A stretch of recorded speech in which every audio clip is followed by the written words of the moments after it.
dans le village de Goozagna, une localité du département de Bangolo, des individus armés de machettes ont débarqué à des funérailles. Après avoir semé la panique, ils ont emporté le cercueil du défunt.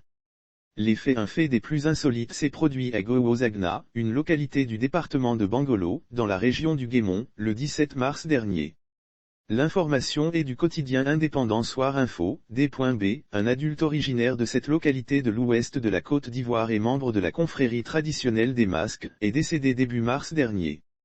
Conformément à la tradition en Pays-Oué, lorsqu'un initié décède, ses funérailles doivent être prises en charge par sa famille, mais il doit être enterré dans la forêt sacrée, située généralement à la lisière des villages.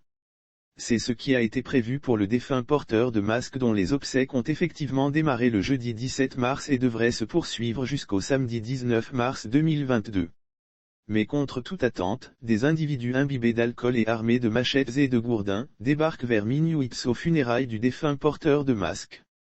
Lire aussi tragédie à Yopougon, le 4e adjoint au maire de Kagny retrouvé mort dans un hôtel sous la menace de leurs armes blanches, il sème la pagaille. Terrorisés par ces étranges visiteurs, parents, amis du défunt et autres membres de la confrérie des Masques, prennent leurs jambes à leur cou. Abandonnant, dans leur débandade, la dépouille d'Ébé, aux mains de ces jeunes incontrôlés. Ceux-ci, sans perdre de temps, s'emparent du cercueil contenant le corps du défunt et disparaissent dans la nature. Après avoir organisé les funérailles, comme ils l'ont souhaité, les jeunes gens se décident alors de procéder à l'inhumation.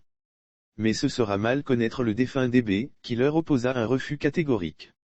Comme poussés par un esprit, les porteurs se saisissent du corps qui reprend la route du village. En effet, une fois au bord de la tombe, relate Soir Info, le cercueil est devenu encore plus lourd.